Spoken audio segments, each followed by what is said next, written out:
শুভ সকাল বন্ধুরা। তো তোমরা সকলে কেমন আছো? আশা করছি যে যেইখানে আছো খুব ভালো আছো আর সুস্থ আছো।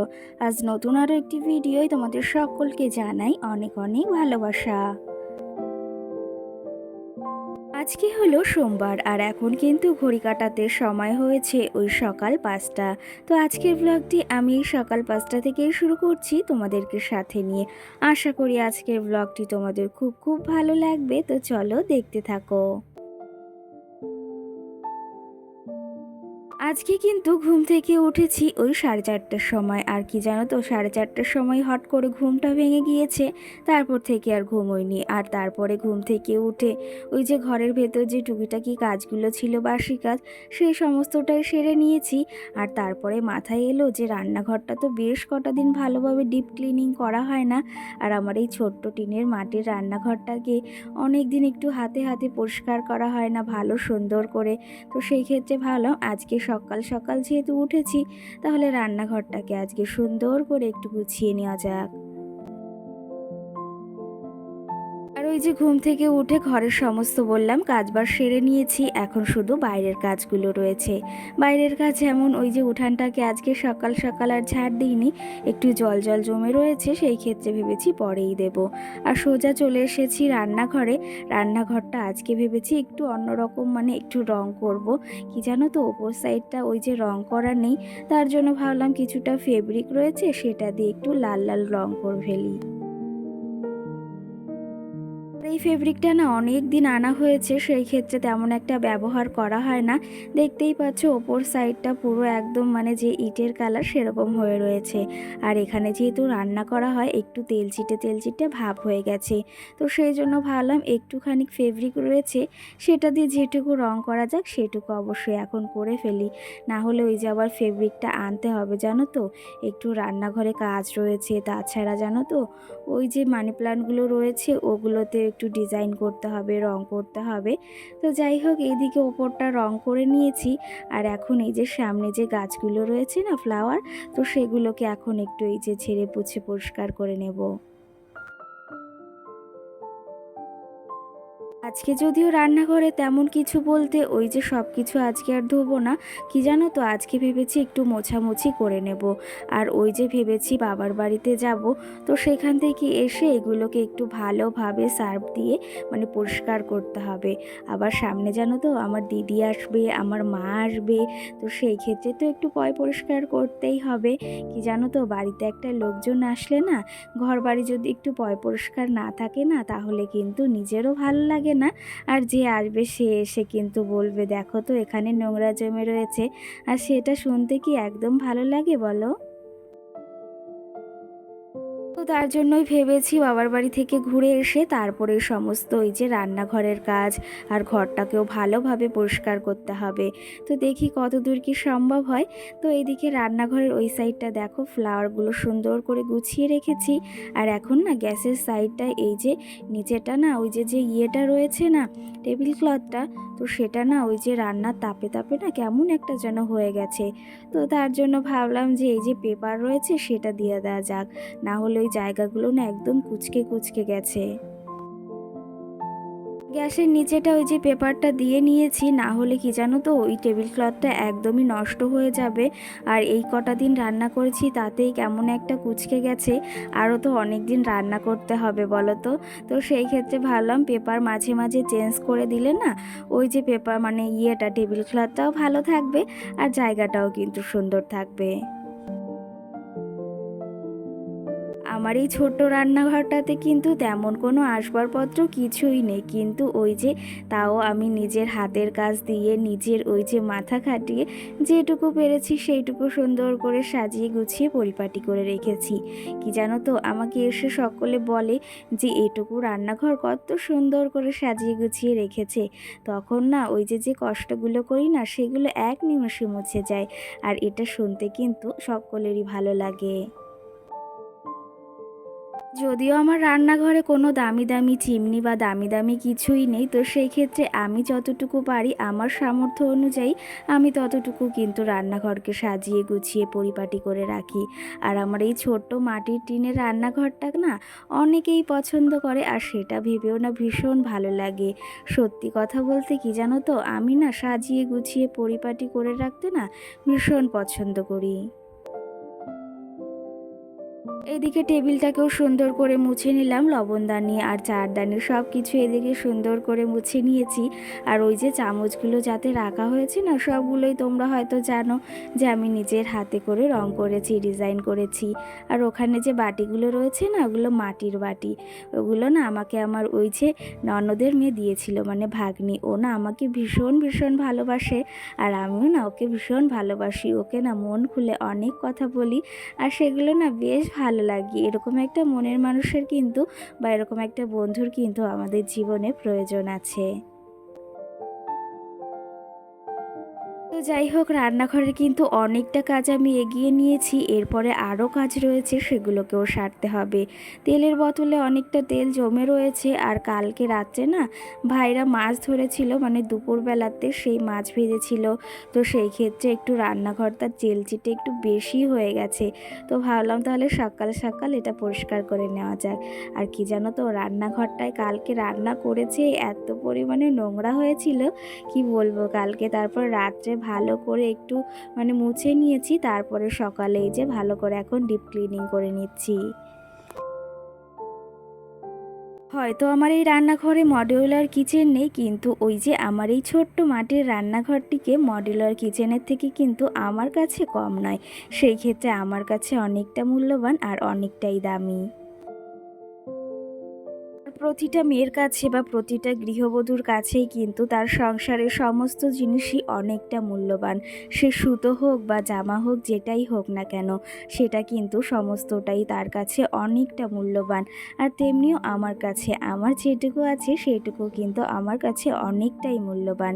তো এইদিকে দেখো, এই যে কালকে না কাকিমা পাশের বাড়ি আমাকে উচ্ছে দিয়েছিল, আর সঙ্গে কটা বেগুনও তুলেছিলাম আমাদের গাছ থেকে, মানে তোমাদের দাদাভাই তুলেছিল। তো সেই ক্ষেত্রে সেগুলো রেখে দিলাম ওই যে টেবিলে সাজিয়ে। আর এখন এই যে রান্নাঘর থেকে উপরে একটু ঝুল পড়েছে, সেগুলো একটু এখন পরিষ্কার করে নেব। কি জানো তো, প্রতিদিন একটা সমস্যা হয়, ওই যে মাকড়সা না প্রচুর পরিমাণে জাল বেছায়, আর সেটা না রোজ পরিষ্কার করতেই হয়। আর এই যে আজকে ভাবলাম যখন রান্নাঘরটাকে পরিষ্কার করছি, তাহলে সমস্তটাই পরিষ্কার করা যায়। কি জানো তো, আমার একটা রান্নাঘরে না প্রচুর প্রচুর শখ। আর প্রত্যেকটা গৃহবধূরই কিন্তু ইচ্ছা থাকে যে তার সুন্দর একটা রান্নাঘর হোক, সেটাকে সুন্দর করে সাজিয়ে পরিপাটি করে রাখবে। তেমনটাও কিন্তু আমারও অনেক ইচ্ছা আছে। কিন্তু ওই যে সেটা তো অবশ্যই একদিন না একদিন পূরণ হবে, সেটা কিন্তু আশায় আছি। আর সেই আশাটা কিন্তু হয়তো পূরণ আজকে না হোক, কিন্তু কয়েকদিন পরে অবশ্যই হবে। এই শক্তিটা না আমি মনের ভেতর রাখি। তো যাই হোক, এইদিকে দেখো সব কিছু এই যে সুন্দর করে পরিপাটি করে গুছিয়ে রেখেছি। আমার এই ছোট্ট রান্নাঘরটা তোমাদের কেমন লাগছে সেটা কিন্তু অবশ্যই জানিও বন্ধুরা। বলো, এটা কি কোনো মডিউলারের কিচেন থেকে কি কম আছে? এটা কিন্তু আমার কাছে মডিউলার কিচেনের থেকে কোনো অংশে কম নেই। তো তোমাদের কাছে কিছু যদি মনে হয় অবশ্যই জানিও। আর এই যে দেখো, সকাল সকাল রান্নাঘরটাকে সুন্দর করে গুছিয়ে নিয়েছি। আজকে আর এই যে কৌটাগুলো ধুইনি। কৌটাগুলো একটু নোংরা হয়েছে, কিন্তু ভেবেছি বাবার বাড়ি থেকে ঘুরে এসে তারপরে সমস্তটা পরিষ্কার করব। আর এই দেখো, রান্নাঘরটা একদম চকচকে ঝকঝকে সকাল সকাল করে দিয়েছি। দেখতে কিন্তু বেশ সুন্দর লাগছে। তোমাদের কেমন লাগছে অবশ্যই অবশ্যই কিন্তু একটা কমেন্ট করে জানিও। যদি ভালো লাগে সেটাও জানিও, আর খারাপ লাগলে সেটাও জানিও। আমার এই রান্নাঘরটা যদিও অনেকটা ছোট, সেই জন্য কিন্তু সব কিছু ম্যানেজ করে রাখতে হয়। আর যদি রান্নাঘরের জায়গাটা একটু বড় হতো না, তাহলে হয়তো আরও সুন্দর করে আরও জিনিস দিয়ে সাজাতে পারতাম। কিন্তু রান্নাঘরটা যেহেতু অনেকটাই ছোট, সেহেতু ওই যে যেটুকু জিনিস দিয়ে পেরেছি আমি সেটুকু দিয়ে সুন্দর করে গুছিয়ে রেখেছি। তো চলো তবে, এই যে দেখো পুরো কমপ্লিট রান্নাঘরের কাজ বাজ। এখন চলো আবার অন্য কাজ রয়েছে, সেগুলোকে সারতে হবে। মাম্মামকে নিয়ে না আবার একটু বাজার বাজারে যেতে হবে ওর চুলটা কাটাতে। তো চলো তবে রান্নাঘরটা এখন এই যে আমি সুন্দর গুছিয়ে নিয়েছি, বললাম কেমন লাগছে অবশ্যই কমেন্ট করে জানিও।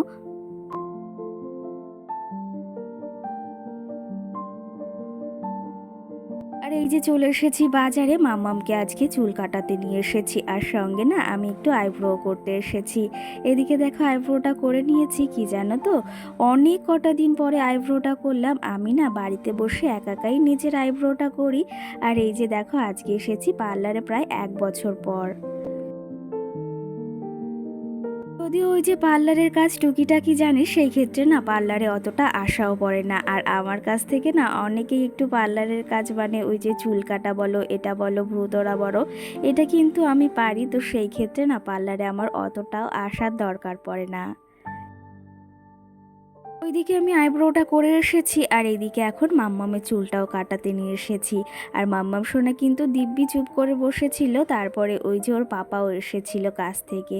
তো ওইদিকে মাম্মাম সোনার চুল কাটা কমপ্লিট, আর এখন চলে এসেছি একটু কসমেটিকের দোকানে, দেখি একটু জিনিস নেওয়ার আছে।